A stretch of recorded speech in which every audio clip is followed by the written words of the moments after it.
Hi hello எல்லாருக்கும் வணக்கம். Welcome back to Divya Sriram life style.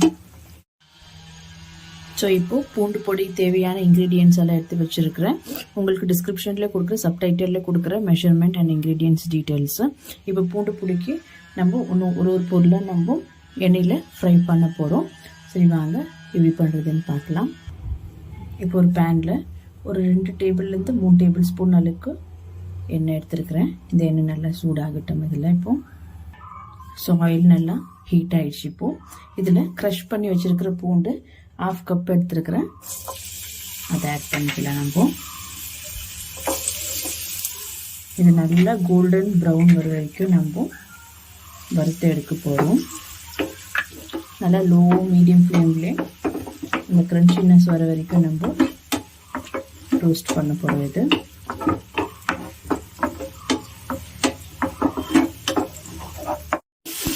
பாருங்க, நல்லா கொஞ்சம் கொஞ்சமாக இப்போ கலர் மாறுது. இன்னும் கொஞ்சம் டார்க் ப்ரௌன் கலர் வந்த அப்புறம் நம்ம எண்ணெயிலேருந்து ரிமூவ் பண்ணிடலாம். அப்போ தான் அந்த க்ரன்ச்சினஸ் கிடைக்கும். இல்லைன்னா உள்ள குக் ஆகாத மாதிரி இருக்கும், இது ஃப்ரை ஆகாத மாதிரி. அதுக்கு தான் நம்ம க்ரஷ் பண்ணி போடுறோம்.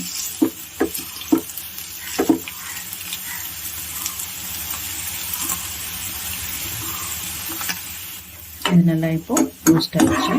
நம்ம இது எடுத்துட்டு இன்னொரு பாத்திரத்தில் வச்சுக்கலாம்.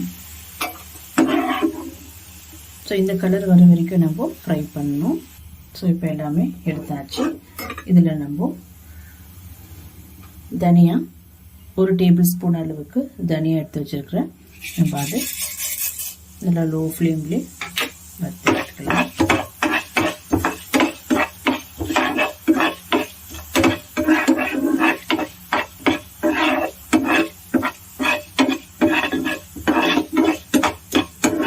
ஸோ இது கூடவே இப்போ 1 டீஸ்பூன் அளவுக்கு சீரகம் ஆட் பண்ணிக்கிறேன். ஒரு 2 டேபிள் ஸ்பூன் அளவுக்கு 2லேருந்து 3 டேபிள் ஸ்பூன் அளவுக்கு உளுத்தம் பருப்பு அதை இதில் ஆட் பண்ணிக்கலாம். இது நல்லா எண்ணெயில் நல்லா அந்த அரோமா ஸ்மெல் வர வரைக்கும் நல்லா எடுத்துக்க போகிறோம்.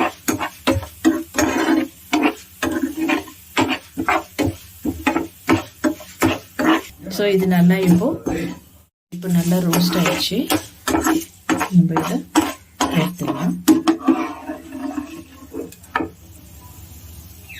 ஸோ இப்போ இதே ஆயிலில் நம்ம காஞ்ச மிளகா உங்களுக்கு காரத்துக்கு ஏற்ற மாதிரி நீங்கள் ஆட் பண்ணிக்கலாம். நான் ஒரு காஷ்மீரி சில்லி ஒரு 6 மிளகாய் எடுத்துருக்கிறேன். நார்மல் மிளகா ஒரு 6 எடுத்துருக்கிறேன். உங்களுக்கு காரம் எப்படி தேவையோ அந்த மாதிரி நீங்கள் ஆட் பண்ணிக்கலாம். ஸோ இதையும் நம்ம எண்ணெயிலே ரோஸ்ட் பண்ணி எடுத்துக்கலாம்.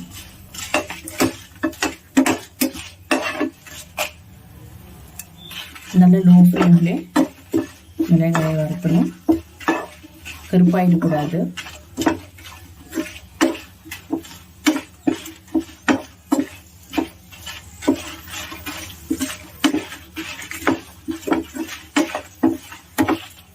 ஸோ இதுவும் இப்போ ரெடி ஆயிடுச்சு.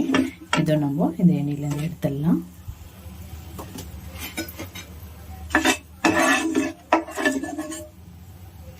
ஸோ இதே ஆயிலில் திருப்பம் ஒரு 1/4 கப் அளவுக்கு ட்ரை கோகோனட் ஆட் பண்ணிக்கிறேன். உங்கள்கிட்ட வீட்டில் கொப்பரை இருந்தால் அதை ஆட் பண்ணிக்கலாம். இது டெசிகேட்டட் கோகோனட் ரெடிமேடாக உங்களுக்கு கிடைக்கும். அது ஒரு 1/4 கப்பு. இதுவும் நல்லா இந்த எண்ணெயில் போட்டு வறுத்துக்கலாம். ஸோ இது கூடவே ஒரு 1/4 டீஸ்பூன் அளவுக்கு பெருங்காயம் ஆட் பண்ணிக்கிறேன்.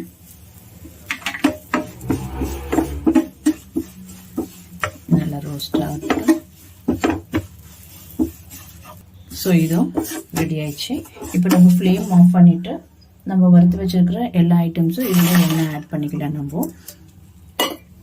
ஸோ இதில் கொஞ்சம் நேரம் இந்த சூட்லேயே கொஞ்சம் இன்னும் கொஞ்சம் எல்லாமே ரோஸ்ட் ஆகட்டும். ஸோ இது நல்லா கூல் ஆனதுக்கப்புறம் நம்ம பிளெண்ட் பண்ணி எடுத்துக்கலாம். இது கூல் ஆனதுக்கப்புறம் பார்க்கலாம். பாருங்கள், பூண்டு பொடிக்கு இது நல்லா ஆறிடுச்சு. இப்போ நம்ம ஃபஸ்ட்டு காஞ்ச மிளகாய் மட்டும் நம்ம கிரைண்ட் பண்ணி எடுத்துக்க போகிறோம் ஃபஸ்ட்டு மிக்ஸியில். அதுக்கப்புறம் இந்த மிச்ச இன்க்ரீடியன்ஸ் எல்லாம் நம்ம கிரைண்ட் பண்ணி எடுத்துக்கலாம். பாருங்கள், ஃபஸ்ட்டு நம்ம இந்த மிளகாய் வறுத்து வச்சது இல்லை, அதை ஆட் பண்ணியாச்சு. இப்போ மிக்கிது இன்க்ரீடியன்ட்ஸு நம்மள இதில் ஆட் பண்ணிடலாம். ரோஸ்ட் பண்ணி வச்சுருக்குது. ஸோ இப்போ இதில் தேவையான அளவுக்கு உப்பு ஆட் பண்ணிக்கலாம். இப்போ நம்ம இது குருசாக கிரைண்ட் பண்ணி எடுத்துக்க போகிறோம்.